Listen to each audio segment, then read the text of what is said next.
My dad, Preston Frank, is the one that got me started. I started real young and everything, so I didn't really, appreciate it, and I'd much prefer be out playing, riding bikes or doing something like that instead of practicing. I started on drums, and from there I moved to, I think, rubbing board and guitar and keyboard, and then finally I kind of worked my way to the accordion after, I guess, about 4 or 5 attempts, unsuccessful attempts. I finally decided to just either stick with it or just leave it alone altogether. So my dad shows me, like, anytime he was going to try to show me something, if he didn't know how to play it, he would like try to bring me in an atmosphere of a lot of good musicians that were playing. Not saying that they would show me, but at least I had some kind of idea and some kind of direction of where I was trying to go. But my dad does play drums, so he showed me how to play drums. And he didn't really show me how to play accordion. He, pretty much the technique and stuff like that I got from him, but the style is pretty much different. So, but like I'm saying, it's just having the technique and all those little things by having him there, it made it a lot easier for me. My dad's style is basically more traditional in bass, and things, I guess, pretty much kind of fall in a row. When you start the song, you can kind of tell how things are going to go throughout the song. Whereas with mine, I don't know. I don't like I don't like to do things, one way for too long. It just makes everybody a little too relaxed in my mind. So I kind of like to keep everybody on their toes. The thing that really does it for us is the dancing and smiles and stuff like that. Just making people happy. The one I remember most was the first time I did the Plaisance Festival. I was already nervous, but I started out in the crowd and everything, and it was unreal. I didn't really think anybody really knew us at the time, but we had got a real warm reception and everything. So that was nice. It depends on kind of who comes out to the dances, because when we do like the church halls and stuff like that, we have I don't know, we don't have as many young people as we would, in the regular club circuit. I like the traditional stuff, and they like it. So if I get requests for it, I'll do it. We do waltzes and stuff like that. So this is home. So this is playing here is what it's all about, really, and everything. Which would be nice to get out every now and then, but I have most of the group is in school and everything, so we can't really get out on the road. I was gonna put this one on the project I did before, the Only the Strong Survive, the album, the 4th album I put out, but I had a different group at the time, and well, not a totally different group, but I had some different members, and it was pretty much a different flavor, so to speak. And I couldn't really, do what I had planned, because it wouldn't come across in the clubs and live like I could do it on the tape. So that's why I decided to just go ahead and use the different, personalities and different flavors that we had at the time and put that down, because that would be more, suited to what we were doing at the time in the club and everything. But this one, my last one, it's just kind of like I guess a big relief, because all that material had been waiting there for quite some time. what inspires me to write is just, I really wouldn't call it writing. I mean, just so many different ideas just by hearing people talk. And, you know, just different things that I pick up on that people wouldn't even, you know, think that I would be able to use. I do, you know, I use those to my advantage. I grew up listening to just about everybody. So I guess there's a little bit of everybody that came before me in my style of music. So, because,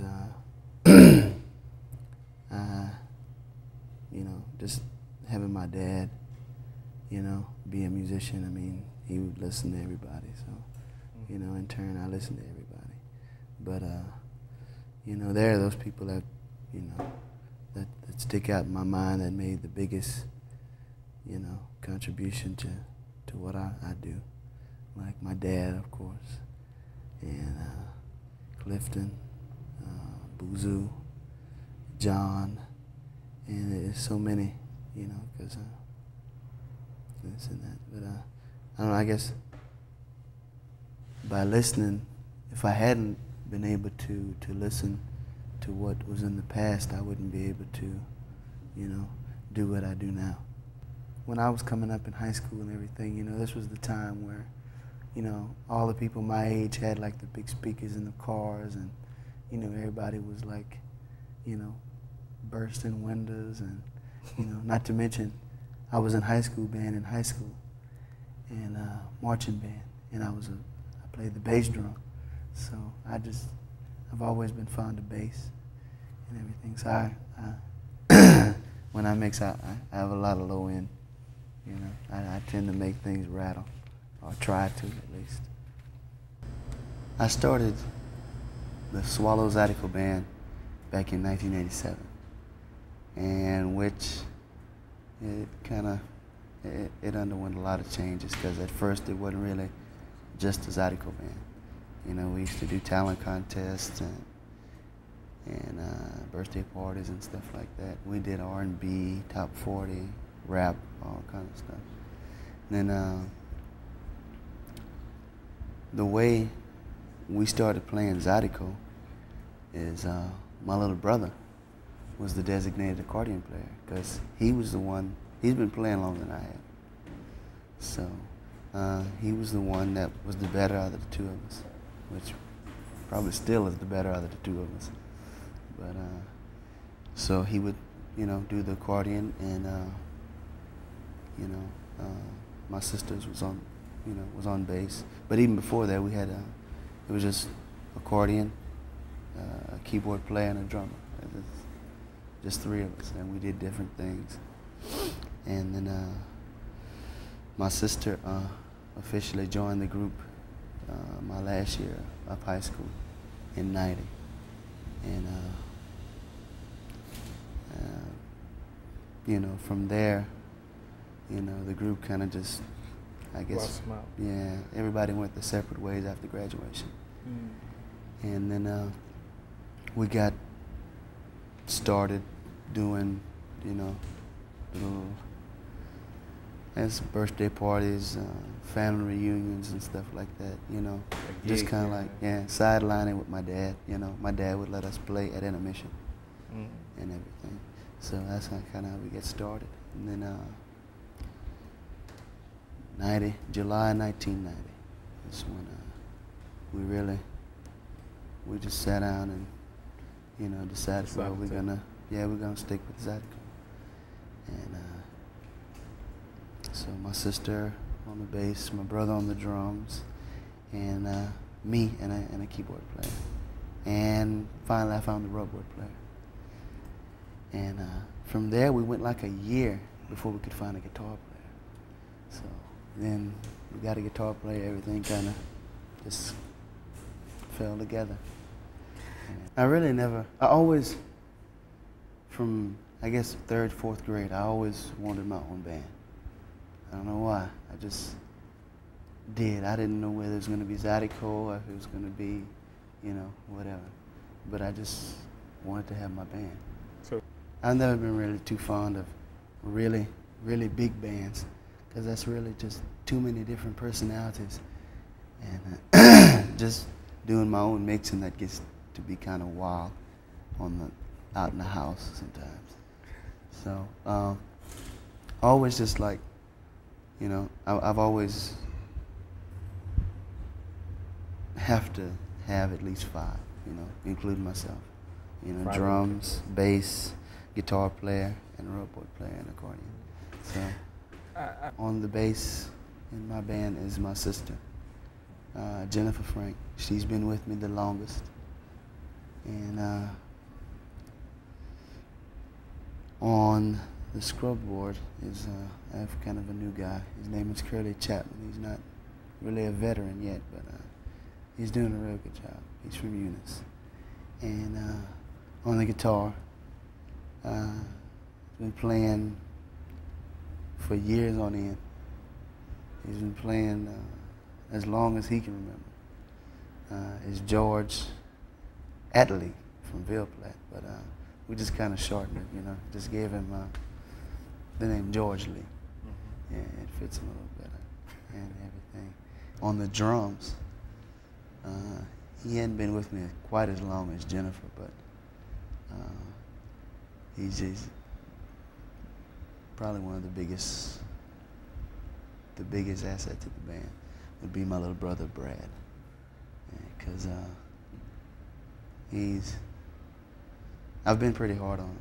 You know, I've been harder on my brother Brad than I have been on my sister Jennifer. So. Why is that? I don't know, because I always hoped that, you know, my brother Brad would, you know, come and, you know, one day lead his own band and, you know, be successful and this and that. And then, you know, I mean,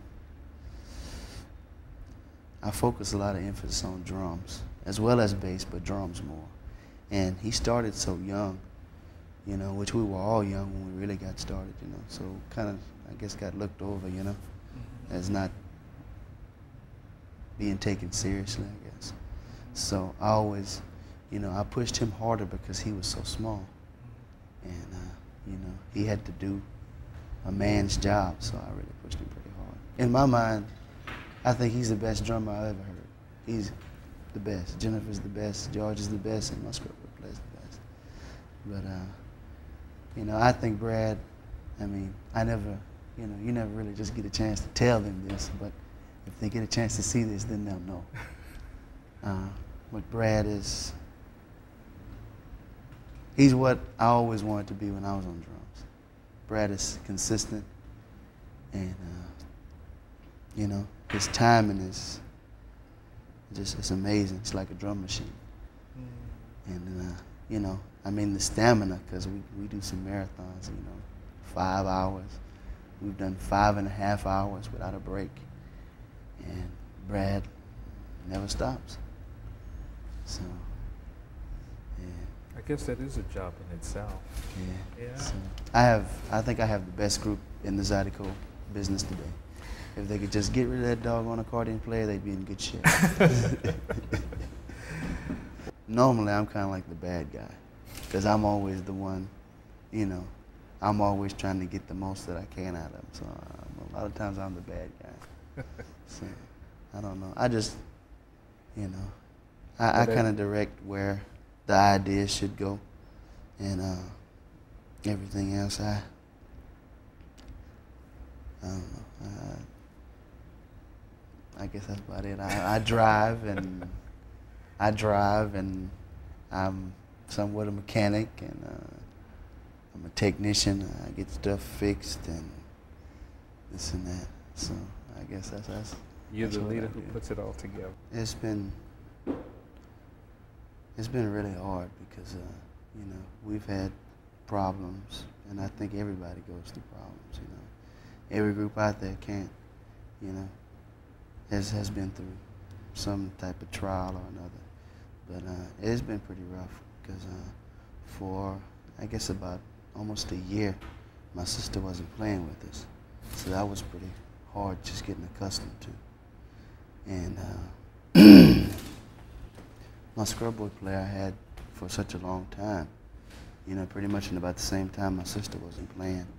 He wasn't there either, you know, just conflict of personalities and, you know, just each went our separate ways. So just getting used to, you know, not having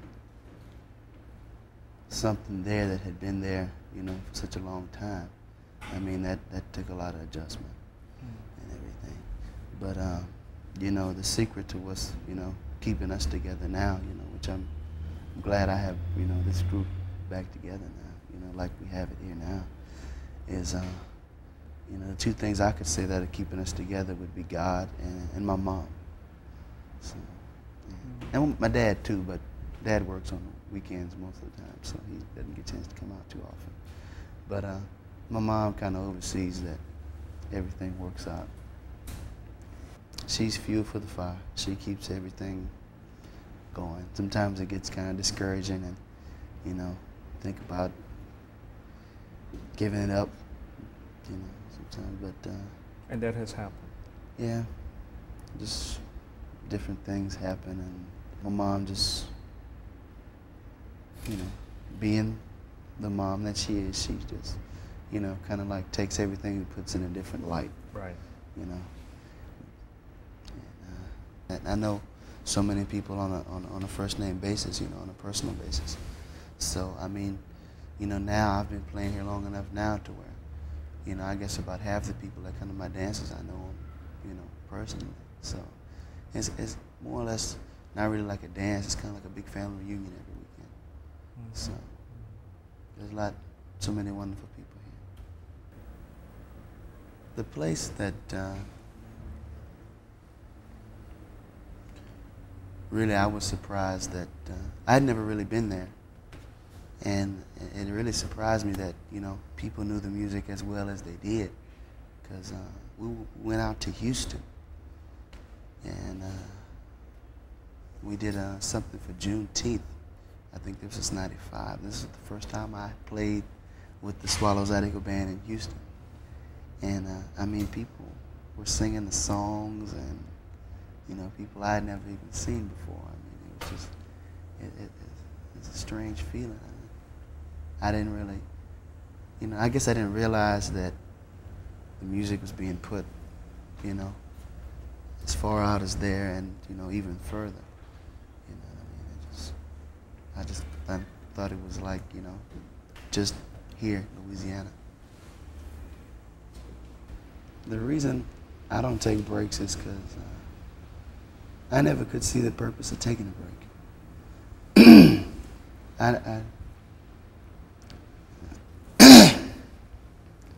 I don't really even understand what a break is. So I never, you know, we never, one or two places they forced me to take a break. I don't understand why I should take a break, you know, because I mean, I'm enjoying myself and everybody else is too. So, I mean, I don't, you know, when you're having fun, why stop? So, I don't believe in all that, taking breaks and stuff like that. And then it's like I'm possessed when I get on stage. So, I don't know when to stop. I mean, I get so wrapped up, you know, and adrenaline is going and everything else. And, you know, if the people are enjoying, you know, we started at 9:30 and didn't stop till 3:30 sometimes. They let me go, you know, unless they turn the light on me. Sometimes I don't stop, you know. We like doing new things, you know. I try to, you know, at least do something new every time we play, you know, or at least, you know, get something happening. So, because, you know, we play quite a bit and everything. And, you know, I don't like, you know, because everybody's kind of young, so I don't like for them, you know, to really get set and doing one certain routine over and over again, you know. So I like to be pretty spontaneous and throw things at them, get them thinking, get them sweating, you know, just to keep, you know, just to keep things, you know, going up there. And I don't really consider this a job, so I mean, I've never been one. I mean, grew up poor and everything else. I've, worked on a farm, cut grass, and do all this and that. And the money, really isn't that important to me and everything else. I'm much more concerned, with doing my job, satisfying people, and this and that. My biggest concern is that, I was on the receiving end of the music too, and everything. And I know what it is to come out and pay $6, $5, $6, $7 to come out and hear a band. And it's just like nothing there. I always try, which every band, we all have bad nights, just try to keep those to a minimum. And I always try to give the people a little extra, for coming out and supporting us, because there's so many of us there now, out there. I mean, I feel that it's my duty to show the appreciation to the people, because, they come out, some of them drive, good distances. They come out in bad weather and this and that. So I feel that we are so blessed that, we have to, give them a little extra, or, just do something out the ordinary, make them smile and this and that. I never could see why, we should just go up there and just play, just play. I mean, laughing, joking, carrying on, just like a big family. That's the way I see, that it should be. From a real young age, I realized that no matter how much money you have, you can be broke and you can be very poor. To me, being rich and being wealthy is like just having family near, having your health, and so many different blessings. It's really not nothing to do with money, So, and yes, I do. Hopefully, I'll be able to make a living at this a year from now, 2 years from now, 10 years from now. As long as the people want to hear us and don't mind coming out and supporting us, I'll continue to do it.